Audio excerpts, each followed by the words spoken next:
សូមស្វាគមន៍មកកាន់ Channel របស់យើងថ្ងៃនេះយើងនឹងសិក្សាស្វែងយល់អំពីលោក Elon Musk រឿងដំបូងគេដែលអ្នកប្រហែលជានឹកឃើញមុនគេនៅពេលឮឈ្មោះរបស់គាត់គឺពិតណាស់គឺលុយ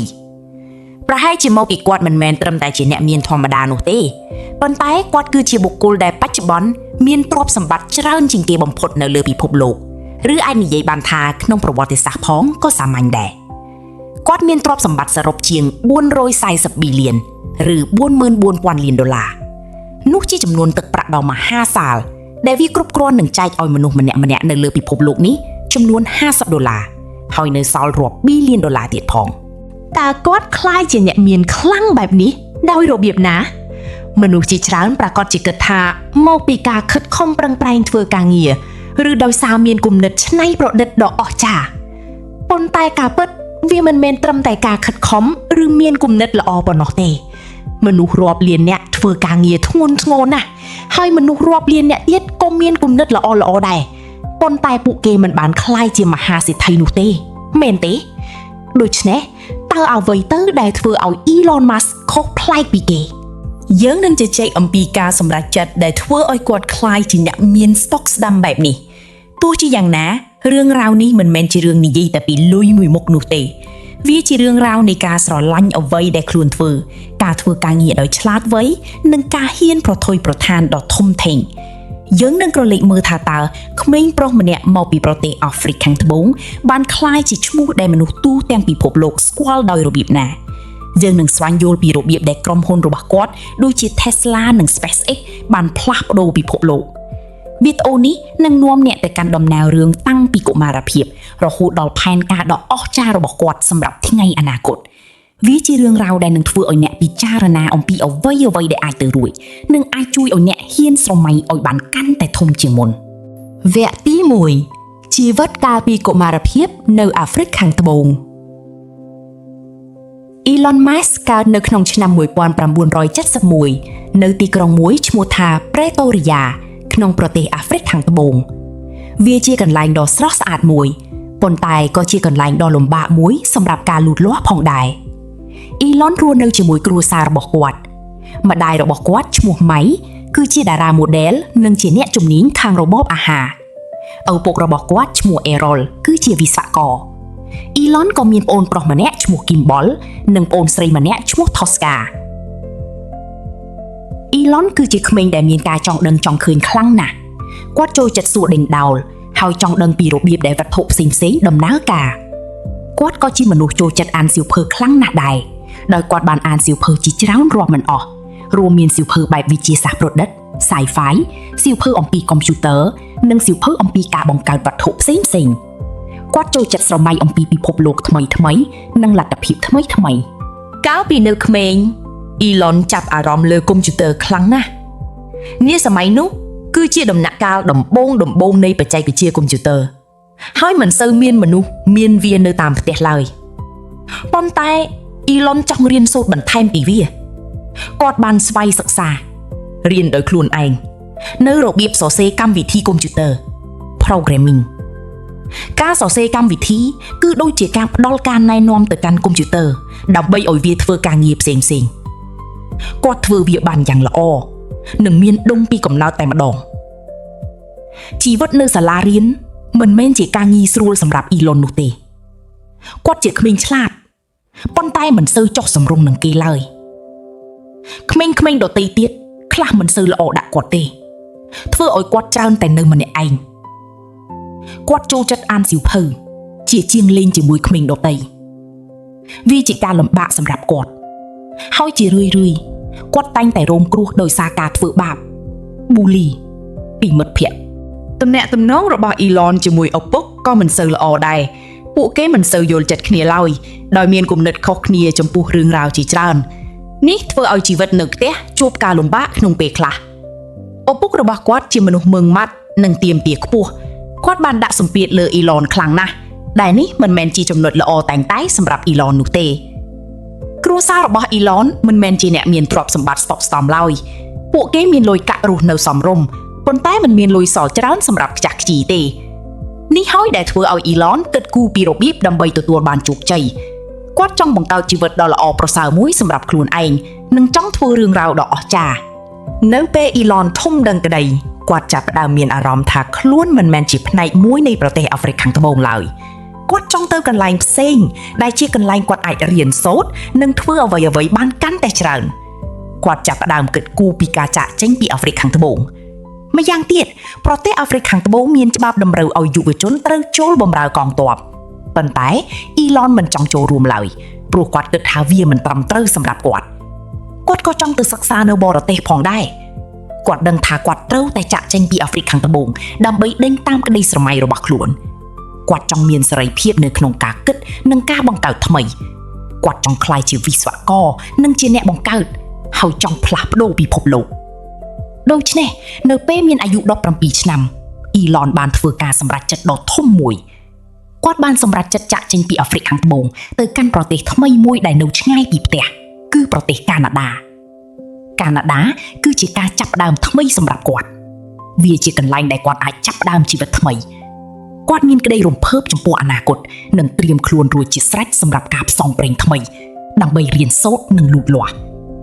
ការចាកចេញពីអាហ្វ្រិកគឺជាជំហានដ៏ធំសម្រាប់អ៊ីឡនវាគឺជាការបញ្ចប់ជំពូកចាស់នៃជីវិតនិងជាការចាប់ផ្ដើមជំពូកថ្មីវាជាការចាប់ផ្ដើមនៃដំណើរឆ្ពោះទៅកាន់ការក្លាយជាបុគ្គលដូចសពថ្ងៃនិងជាការចាប់ផ្ដើមនៃក្តីស្រមៃក្នុងការផ្លាស់ប្ដូរពិភពលោកវគ្គទី2ការផ្លាស់ទីលំនៅទៅកាន់អាមេរិកខាងជើងក្នុងវ័យ17ឆ្នាំអ៊ីឡនបានចាកចេញពីអាហ្វ្រិកខាងត្បូងមករស់នៅប្រទេសកាណាដាវាជាកន្លែងដែលខុសប្លែកគ្នាស្រឡះគ្រប់យ៉ាងសុទ្ធតែថ្មីទាំងអស់តាំងពីមនុស្សម្នារហូតដល់អាកាសធាតុគាត់បានចូលរៀននៅសាកលវិទ្យាល័យក្នុងប្រទេសកាណាដាជីវិតជានិស្សិតគឺពិតជាហត់នឿយខ្លាំងប៉ុន្តែគាត់បានរៀនសូត្របានច្រើនគាត់បានខិតខំសិក្សានៅសាកលវិទ្យាល័យមួយក្នុងរដ្ឋអនតារីយ៉ូដោយគាត់ចូលចិត្តរៀនអំពីវិទ្យាសាស្ត្រនិងធុរកិច្ចជំនួញក្រោយមកអ៊ីឡនចង់ទៅសិក្សានៅសហរដ្ឋអាមេរិកវិញគាត់ត្រូវបានទទួលឲ្យចូលរៀននៅសាកលវិទ្យាល័យ Pennsylvania ឬ University of Pennsylvania ដែលជាសាកលវិទ្យាល័យដ៏ល្បីល្បាញមួយគាត់បានផ្លាស់ទៅរស់នៅអាមេរិកនិងចាប់ផ្ដើមការសិក្សានៅទីនោះនៅសាកលវិទ្យាល័យ Pennsylvania អ៊ីឡនទទួលបានបរិញ្ញាបត្រ2គឺផ្នែកសេដ្ឋកិច្ចនិងផ្នែករូបវិទ្យាវាជាជំនាញពីរខុសគ្នាស្រឡះប៉ុន្តែគាត់ចូលចិត្តទាំងពីរគាត់ជានិស្សិតដ៏ឆ្នើមម្នាក់បន្ទាប់ពីបញ្ចប់ការសិក្សាគាត់បានបន្តទៅសាកលវិទ្យាល័យ Stanford University ដើម្បីសិក្សាថ្នាក់បណ្ឌិត PhD ថ្នាក់បណ្ឌិតគឺជាកម្រិតសិក្សាដ៏ខ្ពស់បំផុត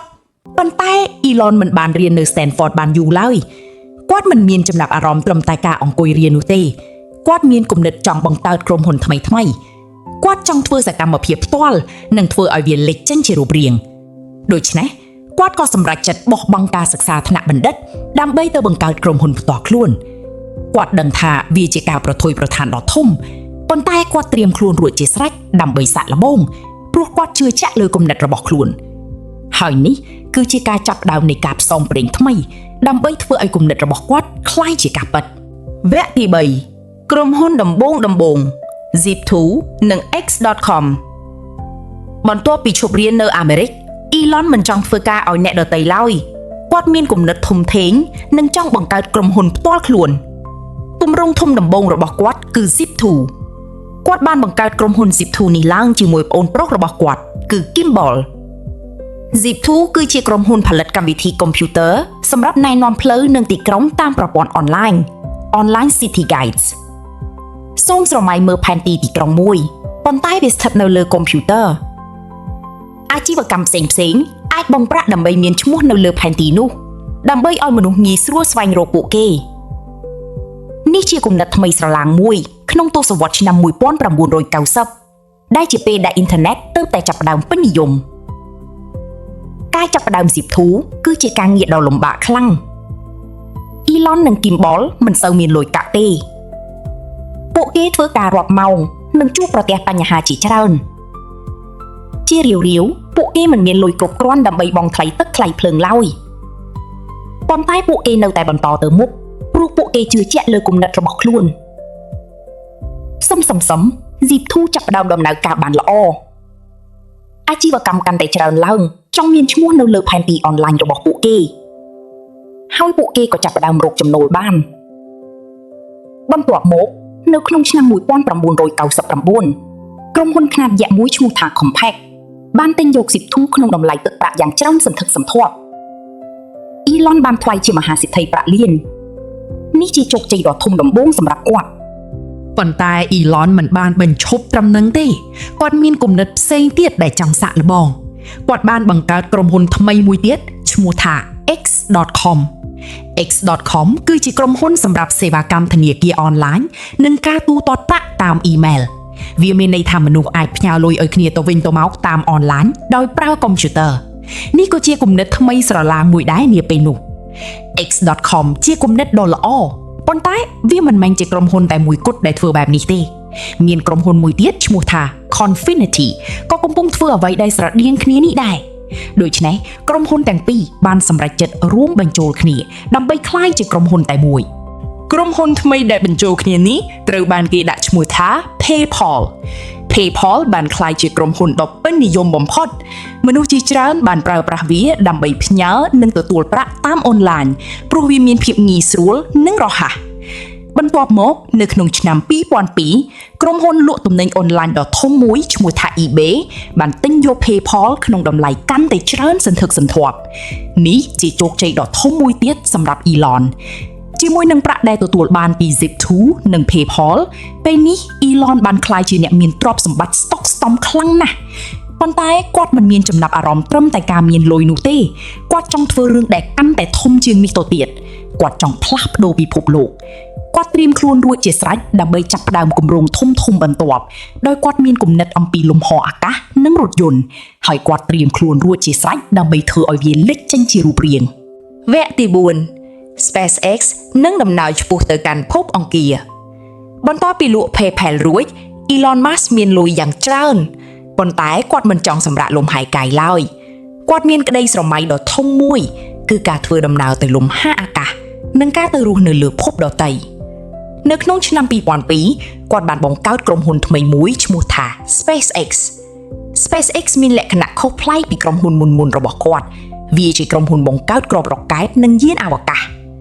Musk ចង់ធ្វើឲ្យការធ្វើដំណើរទៅលំហអាកាសមានភាពងាយស្រួលនិងមានតម្លៃថោកជាងមុនគាត់ជឿជាក់ថាថ្ងៃណាមួយមនុស្សជាតិនឹងត្រូវទៅរស់នៅលើភពអង្គារ Mars នេះជាគោលដៅដ៏ធំធេងនិងលំបាកបំផុតនៅដំណាក់កាលដំបូង SpaceX ជួបប្រទះបញ្ហាជាច្រើនការបង្កើតគ្រាប់រ៉ុកែតគឺជារឿងពិបាកខ្លាំងណាស់រ៉ុកែតដំបូងមួយចំនួនដែលពួកគេបានផលិតដែលមានឈ្មោះថា Falcon 1មិនដំណើរការល្អឡើយវាបានផ្ទុះជាញឹកញាប់នេះជាពេលវេលាដ៏លំបាកបំផុតសម្រាប់ Musk និងក្រុមការងាររបស់គាត់ពួកគេបានខាតបង់លុយកាក់យ៉ាងច្រើនហើយមនុស្សមួយចំនួនគិតថាវានឹងបរាជ័យប៉ុន្តែ Musk មិនបោះបង់ឡើយគាត់បានរៀនសូត្រពីកំហុសនិងបន្តខិតខំធ្វើការងារយ៉ាងខ្លាំងចុងក្រោយនៅក្នុងឆ្នាំ2008រ៉ុកែត Falcon 1មួយក្នុងចំណោមនោះទទួលបានជោគជ័យដោយបានបង្ហោះទៅកាន់លំហអាកាសនេះជាខណៈពេលដ៏អស្ចារ្យសម្រាប់ SpaceX វាបានបង្ហាញថាពួកគេអាចធ្វើវាបានបន្ទាប់ពីនោះមកអ្វីចាប់ផ្ដើមល្អប្រសើរឡើង SpaceX ទទួលបានកិច្ចសន្យាដ៏ធំមួយជាមួយទីភ្នាក់ងារ NASA ទីភ្នាក់ងារអវកាសអាមេរិក NASA ចង់ឲ្យ SpaceX ជួយដឹកជញ្ជូនសម្ភារៈផ្សេងទៅកាន់ស្ថានីយ៍អវកាសអន្តរជាតិ International Space Station នេះជាជោគជ័យដ៏ធំសម្រាប់ SpaceX ពួកគេបានចាប់ផ្ដើមបង្កើតគ្រាប់រ៉ុកែតធំជាងមុនឈ្មោះថា Falcon 9ពួកគេក៏បានបង្កើតយានអវកាសពិសេសមួយឈ្មោះថា Dragon ដែលអាចដឹកជញ្ជូនសម្ភារៈទៅកាន់ស្ថានីយ៍អវកាសក្តីស្រមៃដ៏ធំរបស់ Musk នៅតែជាការទៅកាន់ភពអង្គារគាត់ចង់បង្កើតទីក្រុងមួយនៅទីនោះព្រោះគាត់គិតថាមនុស្សជាតិត្រូវការរស់នៅលើភពផ្សេងដោយសារតែភពផែនដីអាចនឹងមិនមានសុវត្ថិភាពនៅថ្ងៃអនាគត SpaceX នៅតែបន្តខិតខំប្រឹងប្រែងដើម្បីគោលដៅនេះពួកគេកំពុងផលិតរ៉ុកែតនិងយានអវកាសថ្មីដែលអាចធ្វើដំណើរទៅកាន់ភពអង្គារវាជាដំណើរដ៏វែងឆ្ងាយនិងលំបាកប៉ុន្តែ Elon Musk មានការបដិញ្ញាចិត្តខ្ពស់ក្នុងការធ្វើវាឲ្យសម្រេចវគ្គទី5 Tesla និងរថយន្តអគ្គិសនី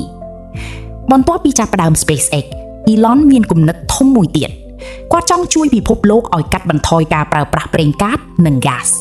គាត់ជឿជាក់ថារថយន្តអគ្គិសនីគឺជាអនាគតដូច្នេះគាត់ចាប់ផ្ដើមគិតគូរពីរថយន្តមិនមែនត្រឹមតែរ៉ុកកែតនោះទេនៅក្នុងឆ្នាំ2004 Elon បានបណ្ដាក់ទុនក្នុងក្រុមហ៊ុនមួយឈ្មោះថា Tesla Motors កាលពីដំបូងគាត់គ្រាន់តែជាអ្នកវិនិយោគម្នាក់ប៉ុណ្ណោះប៉ុន្តែមិនយូរប៉ុន្មានគាត់បានចូលរួមចំណែកកាន់តែខ្លាំងដោយបានក្លាយជាប្រធានក្រុមប្រឹក្សាភិបាល Chairman នៃក្រុមហ៊ុន Tesla បានកំពុងអភិវឌ្ឍរថយន្តប្រភេទថ្មីមួយដែលប្រើប្រាស់តែថាមពលអគ្គិសនីសុទ្ធពួកគេបានផលិតរថយន្ត Tesla Roadster ដែលជារថយន្តស្ពណ៌មានល្បឿនលឿននិងមានតម្លៃថ្លៃវាមានលក្ខណៈខុសប្លែកពីរថយន្តអគ្គិសនីដទៃទៀតនាពេលនោះ Roadster ទទួលបានការចាប់អារម្មណ៍ភ្លាមប៉ុន្តែ Elon ចង់បង្កើតរថយន្តដែលមនុស្សគ្រប់គ្នាអាចទិញបានគាត់ចង់ធ្វើឲ្យរថយន្តអគ្គិសនីមានការពេញនិយមជាទូទៅ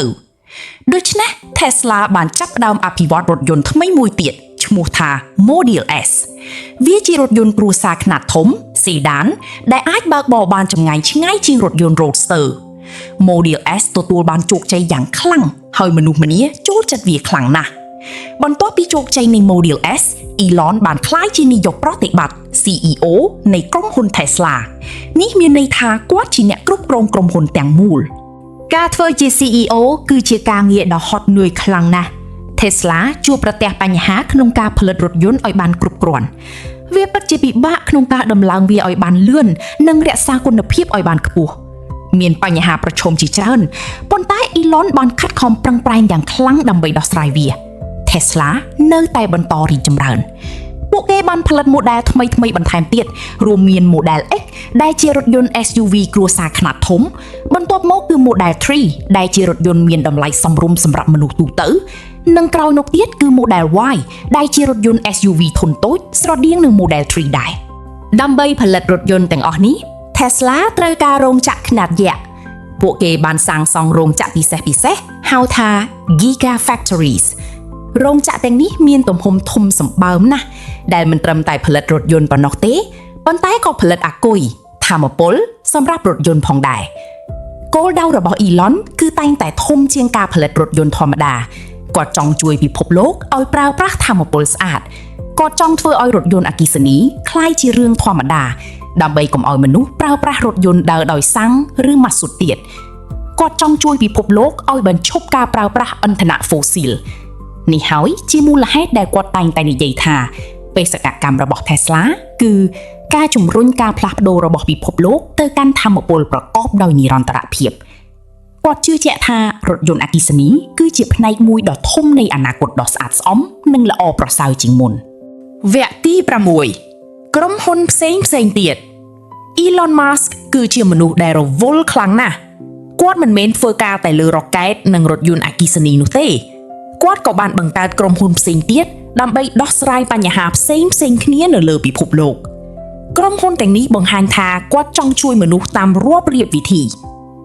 ក្រុមហ៊ុនមួយក្នុងចំណោមនោះមានឈ្មោះថា Solar City ផលិតផ្ទាំង Solar Panels សម្រាប់ដំឡើងតាមផ្ទះនិងអគារ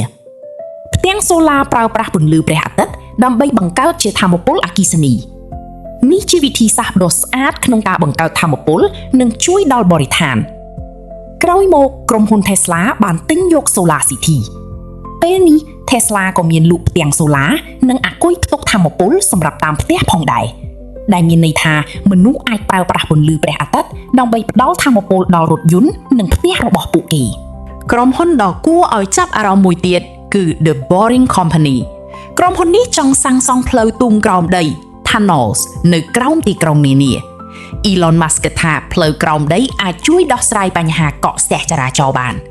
នៅពេលមានរថយន្តច្រើនពេកនៅលើផ្លូវថ្នល់ផ្លូវក្រោមដីអាចជួយឲ្យពួកគេធ្វើដំណើរបានលឿនជាងមុនបច្ចុប្បន្ន The Boring Company កំពុងបន្តអភិវឌ្ឍគំនិតនេះប៉ុន្តែវាជាវិធីសាស្ត្រថ្មីមួយក្នុងការគិតគូរពីបញ្ហាចរាចរណ៍ក្រៅពីនេះគឺក្រុមហ៊ុន Neuralink ក្រុមហ៊ុននេះកំពុងធ្វើការលើបច្ចេកវិទ្យាថ្មីស្រឡាងមួយដោយពួកគេចង់ភ្ជាប់ខួរក្បាលមនុស្សទៅនឹងកុំព្យូទ័រនេះជារឿងដ៏លំបាកបំផុតក្នុងការធ្វើប៉ុន្តែប្រសិនបើពួកគេអាចធ្វើវាបានវានឹងអាចជួយដល់មនុស្សដែលមានបញ្ហាប្រព័ន្ធខួរក្បាលឬប្រព័ន្ធប្រសាទហើយវាថែមទាំងអាចជួយឲ្យមនុស្សធ្វើការងារបានលឿននិងល្អជាងមុនទៀតផងចុងក្រោយបង្អស់គឺក្រុមហ៊ុន XAI ក្រុមហ៊ុននេះធ្វើការលើផ្នែកបញ្ញាសិប្បនិម្មិតឬ AI Artificial Intelligence AI គឺនៅពេលដែលកុំព្យូទ័រអាចគិតនិងរៀនសូត្របានដូចជាមនុស្ស Elon Musk ចង់ធានាថា AI មានសុវត្ថិភាពនិងជួយដល់មនុស្សជាតិគាត់ជឿជាក់ថា AI អាចមានឥទ្ធិពលខ្លាំងណាស់ដូច្នេះវាជារឿងសំខាន់ក្នុងការប្រើប្រាស់វាដោយប្រុងប្រយ័ត្នក្រុមហ៊ុនទាំងអស់នេះបង្ហាញថា Elon Musk ចង់ដោះស្រាយបញ្ហាខុសៗគ្នាជាច្រើន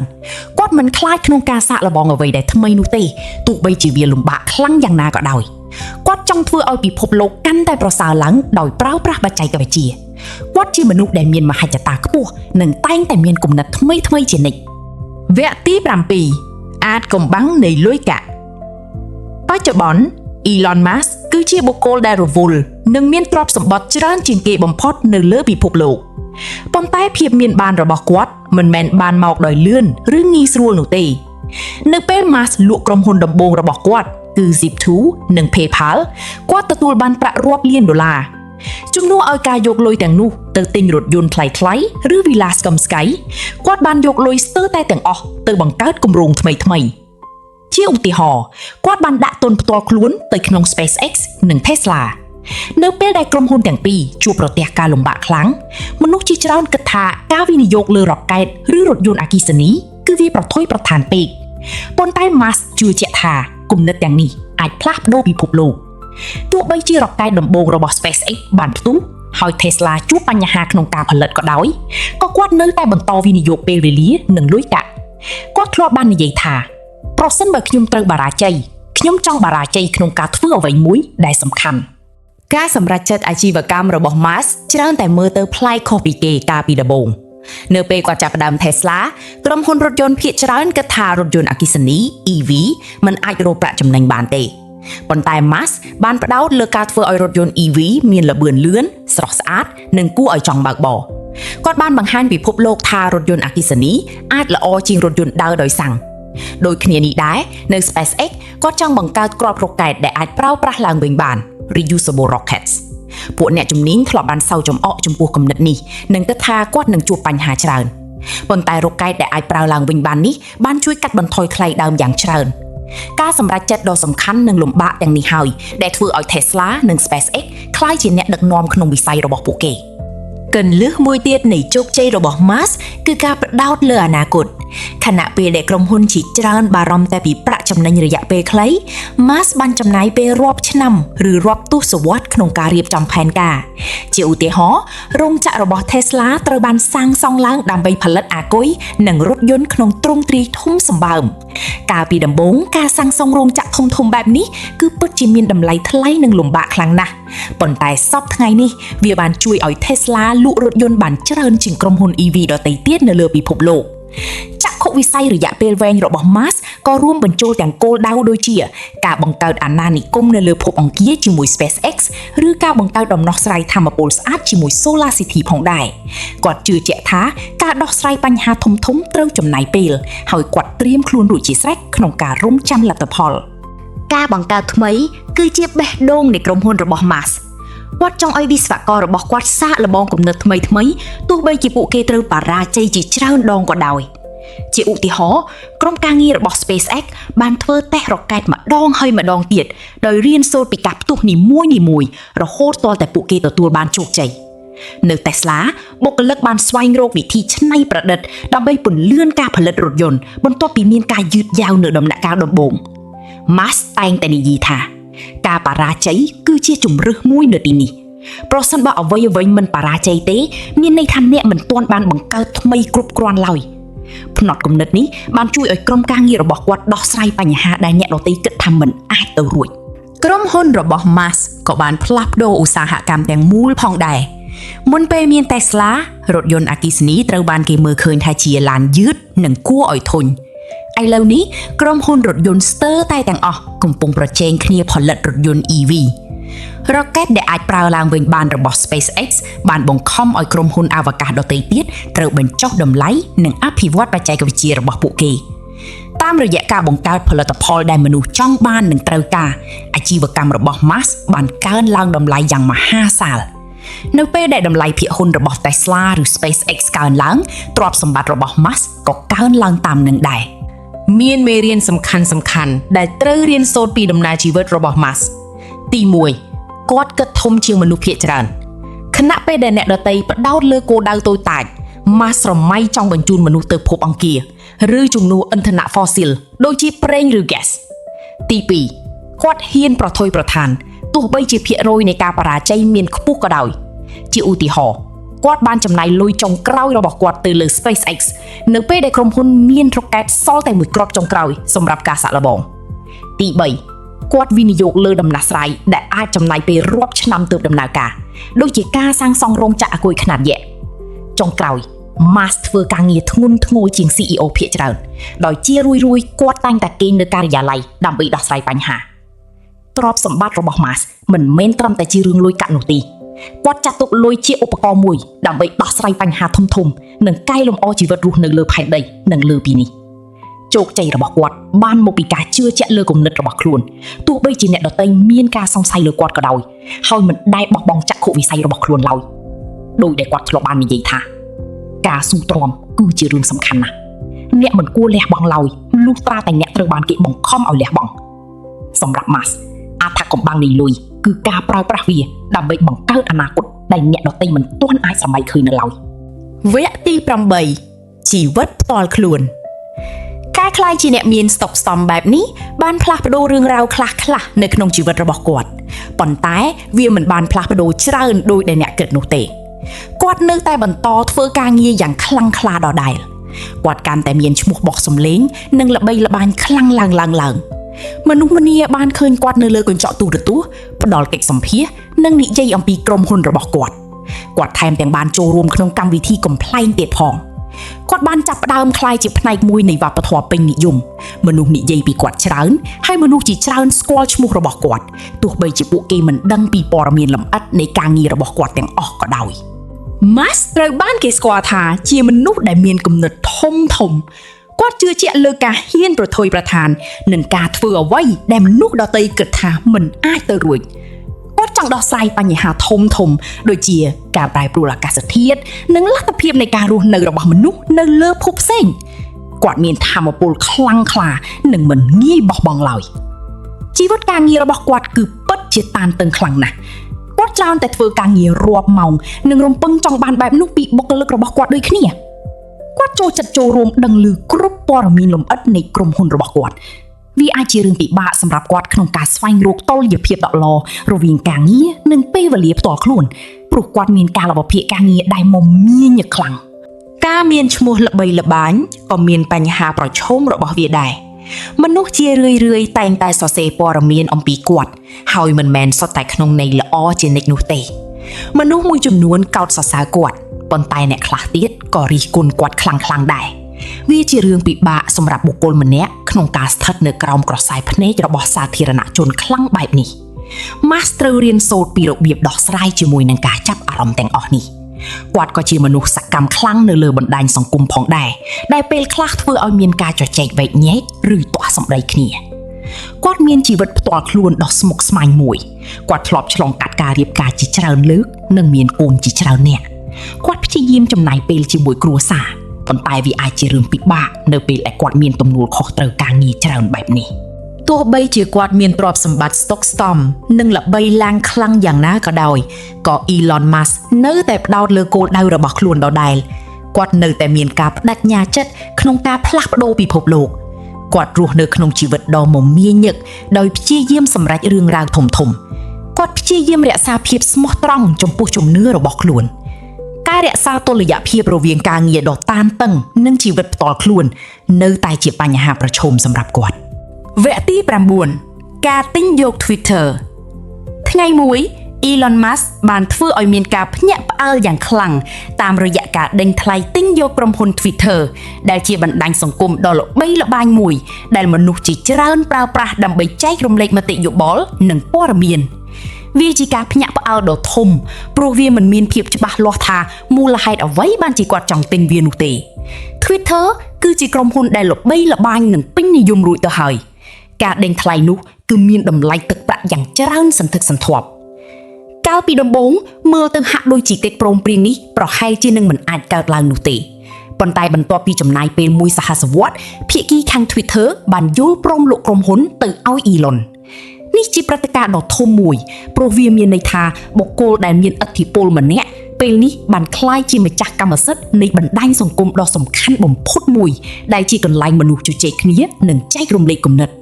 បន្ទាប់ពីទិញយក Twitter រួច Elon បានធ្វើការផ្លាស់ប្ដូរធំមួយចំនួនគាត់បានផ្លាស់ប្ដូររបៀបដែលបណ្ដាញសង្គមនេះដំណើរការនិងកំណត់ថាអ្នកណាខ្លះអាចប្រើប្រាស់វាបានការផ្លាស់ប្ដូរដ៏ធំបំផុតមួយគឺឈ្មោះគាត់បានប្ដូរឈ្មោះពី Twitter ទៅជា X មនុស្សជាច្រើនមានការភ័ន្តភ័ងចំពោះការផ្លាស់ប្ដូរនេះហើយអ្នកខ្លះមិនចូលចិត្តវាឡើយព្រោះពួកគេធ្លាប់ស៊ាំនឹងឈ្មោះចាស់និងរូប logo ចាស់បាត់ទៅហើយការផ្លាស់ប្ដូរនៅលើយន្តការ X ធ្វើឲ្យមនុស្សនិយាយតគ្នាជាច្រើនមនុស្សមួយចំនួនគិតថាការផ្លាស់ប្ដូរនេះជាចំណុចល្អប៉ុន្តែអ្នកខ្លះទៀតគិតថាវាជារឿងមិនល្អប្រព័ន្ធផ្សព្វផ្សាយបានសរសេរអត្ថបទជាច្រើនអំពីអ្វីដែលកំពុងកើតឡើងដោយប្រភពព័ត៌មានខ្លះគាំទ្រ Elon ហើយខ្លះទៀតរិះគន់ការសម្រេចចិត្តរបស់គាត់អ្នកប្រើប្រាស់មួយចំនួនបានចាក់ចេញពីបណ្ដាញសង្គមនេះដោយសារពួកគេមិនចូលចិត្តការផ្លាស់ប្ដូរប៉ុន្តែអ្នកខ្លះទៀតនៅតែបន្តរស់នៅព្រោះចង់ដឹងចង់ឃើញថានឹងមានអ្វីកើតឡើងបន្ទាប់ទៀតរឿងរ៉ាវនៃការទិញ Twitter របស់ Elon គឺជាឧទាហរណ៍មួយដែលបង្ហាញពីអំណាចនិងឥទ្ធិពលដ៏ខ្លាំងក្លារបស់គាត់វាបង្ហាញថាគាត់មិនខ្លាចក្នុងការធ្វើការផ្លាស់ប្ដូរធំនោះទេទោះបីជាមនុស្សមិនយល់ស្របនឹងគាត់ក៏ដោយវាក៏បង្ហាញផងដែរថាបណ្ដាញសង្គមមានសារៈសំខាន់យ៉ាងណានៅក្នុងពិភពលោកសម័យទំនើបនិងបង្ហាញថាមនុស្សម្នាក់អាចមានឥទ្ធិពលដ៏ធំធេងលើរបៀបដែលយើងប្រស្រ័យទាក់ទងគ្នាយ៉ាងដូចម្តេចវគ្គទី10តើអ្វីជាជំហានបន្ទាប់សម្រាប់ Elon Musk ដូច្នេះបន្ទាប់ពីការផ្លាស់ប្ដូរធំជាមួយ Twitter រួចមកអ្នកប្រហែលជាសួរថាតើ Elon នឹងធ្វើអ្វីបន្តទៀតវាជាសំណួរដ៏ល្អមួយ Elon Musk មិនមែនជាមនុស្សដែលអង្គុយនៅស្ងៀមបានយូរនោះទេគាត់មានគំនិតជាច្រើននិងចង់ធ្វើរឿងធំបន្ថែមទៀតសម្រាប់ SpaceX ដែលជាក្រុមហ៊ុនអវកាសរបស់គាត់នៅតែចង់ទៅកាន់ភពអង្គារដដែលនេះជាគោលដៅដ៏សំខាន់បំផុតសម្រាប់គាត់ស្រមៃចង់ឃើញមនុស្សទៅរស់នៅលើភពអង្គារនៅថ្ងៃណាមួយគាត់និងក្រុមការងារកំពុងខិតខំប្រឹងប្រែងដើម្បីសាងសង់ក្របរ៉ុកែតដែលអាចធ្វើដំណើរទៅកាន់ភពអង្គារដោយសុវត្ថិភាពពួកគេក៏ព្យាយាមធ្វើឲ្យរ៉ុកែតទាំងនេះមានតម្លៃថោកនិងងាយស្រួលប្រើប្រាស់ជាងមុនផងដែរគាត់ចង់ធ្វើឲ្យការធ្វើដំណើរទៅលំហអាកាសក្លាយជារឿងធម្មតាសម្រាប់មនុស្សគ្រប់គ្នាមិនមែនត្រឹមតែសម្រាប់អ្នកអវកាសយានីនោះទេសម្រាប់ក្រុមហ៊ុន Tesla គាត់ចង់ផលិតរថយន្តអគ្គិសនីឲ្យកាន់តែល្អប្រសើរជាងមុនគាត់ក៏ចង់ផលិតអាគុយដែលអាចផ្ទុកថាមពលបានកាន់តែច្រើនដែលនេះជាចំណុចសំខាន់សម្រាប់ការប្រើប្រាស់ថាមពលពន្លឺព្រះអាទិត្យនិងថាមពលខ្យល់គាត់ជឿជាក់ថារថយន្តអគ្គិសនីនិងថាមពលកកើតឡើងវិញគឺជាអនាគតគាត់ចង់ជួយពិភពលោកឲ្យកាត់បន្ថយការប្រើប្រាស់ប្រេងកាតនិងហ្គាសគាត់កំពុងគិតគូរពីយានយន្តអគ្គិសនីប្រភេទថ្មីមិនមែនត្រឹមតែរថយន្តធម្មតានោះទេក្រុមហ៊ុនផ្សេងទៀតរបស់គាត់ក៏កំពុងធ្វើការលើគម្រោងធំដូចគ្នា The Boring Company ចង់បង្កើតផ្លូវក្រោមដីនៅក្រោមទីក្រុងនានាដើម្បីជួយដល់បញ្ហាចរាចរណ៍ដែលអាចធ្វើឲ្យការធ្វើដំណើរលឿនជាងមុន Neuralink កំពុងធ្វើការលើបច្ចេកវិទ្យាភ្ជាប់ខួរក្បាលទៅនឹងកុំព្យូទ័រដែលជាគំនិតថ្មីស្រឡះនិងគួរឲ្យចាប់អារម្មណ៍ហើយវាអាចជួយមនុស្សដែលមានបញ្ហាសុខភាពមួយចំនួនបាននិង AI ដែលជាក្រុមហ៊ុន AI របស់គាត់កំពុងព្យាយាមបង្កើតប្រព័ន្ធ AI ដែលមានភាពឆ្លាតវៃខ្ពស់និងមានសុវត្ថិភាពសម្រាប់មនុស្សគ្រប់គ្នា Elon មិនមែនគិតតែពីរឿងរកលុយមួយមុខនោះទេគាត់គិតគូរពីអនាគតរបស់ពិភពលោកគាត់បារម្ភពីបញ្ហាដូចជាការប្រែប្រួលអាកាសធាតុនិងរបៀបដែលបច្ចេកទេសជននឹងផ្លាស់ប្ដូរអ្វីៗគ្រប់យ៉ាងគាត់ចង់ប្រើប្រាស់ក្រុមហ៊ុនរបស់គាត់ដើម្បីធ្វើឲ្យពិភពលោកកាន់តែប្រសើរឡើងប៉ុន្តែវានឹងមិនមែនជាការងាយស្រួលនោះទេព្រោះតែងតែមានបញ្ហាប្រឈមជានិច្ចការបង្កើតក្របរ៉ុកែតគឺជារឿងពិបាកខ្លាំងណាស់ការផលិតរថយន្តអគ្គិសនីសម្រាប់មនុស្សគ្រប់គ្នាក៏ត្រូវទាមទារការងារជាច្រើនគាត់តែងតែនិយាយអំពីផែនការរបស់គាត់នៅលើបណ្ដាញសង្គមដែលមានន័យថាមនុស្សគ្រប់គ្នាមានមតិយោបល់រៀងៗខ្លួនវាជារឿងពិបាកដឹងច្បាស់ថាតើ Elon នឹងធ្វើអ្វីបន្ទាប់ទៀតព្រោះគាត់តែងតែគិតពីអ្វីដែលថ្មីជានិច្ចហើយគាត់តែងតែធ្វើឲ្យមនុស្សភ្ញាក់ផ្អើលជាមួយនឹងគំនិតរបស់គាត់ប៉ុន្តែមានរឿងមួយដែលប្រកបណាស់ គឺ Elon Musk នឹងនៅតែបន្តព្យាយាមធ្វើរឿងរ៉ាវដ៏ធំធេងនិងសំខាន់ជានិច្ចគាត់មានក្តីស្រមៃដ៏ធំសម្រាប់ពិភពលោកហើយគាត់នឹងមិនបញ្ឈប់ការធ្វើការងារឆ្ពោះទៅរកវានោះទេគាត់ចង់ផ្លាស់ប្ដូរអនាគតហើយគាត់ចង់ឲ្យយើងទាំងអស់គ្នាជាផ្នែកមួយនៃវាគេតម្លៃរបស់គាត់ទៅថ្ងៃអនាគតប្រកាសជាការចងចាំក្នុងនាមជាសហគ្រិនដែលមានភាពច្នៃប្រឌិតខ្ពស់បំផុតដែលមានសេចក្តីក្លាហានក្នុងការគិតធំនិងធ្វើធំតើវានឹងមានលទ្ធផលយ៉ាងណានោះមានតែការរងចាំមើលទាំងអស់គ្នាប៉ុណ្ណោះ មុនពេលអ្នកចាក់ចេញប្រសិនបើអ្នកបានរៀនសូត្រអ្វីដែលថ្មីនៅថ្ងៃនេះសូមជួយចុច like វីដេអូនេះមេត្តាសរសេរមតិយោបល់របស់អ្នកនៅក្នុងប្រអប់ comment និងជួយចុច subscribe channel នេះផងវាចំណាយពេលត្រឹមតែ1វិនាទីប៉ុណ្ណោះប៉ុន្តែវាពិតជាអាចជួយជំរុញក្នុងការបង្កើតវីដេអូដែលកាន់តែល្អប្រសើរសម្រាប់អ្នកទាំងអស់គ្នាការគាំទ្ររបស់អ្នកគឺជាអ្វីៗគ្រប់យ៉ាងសម្រាប់យើងសូមអរគុណ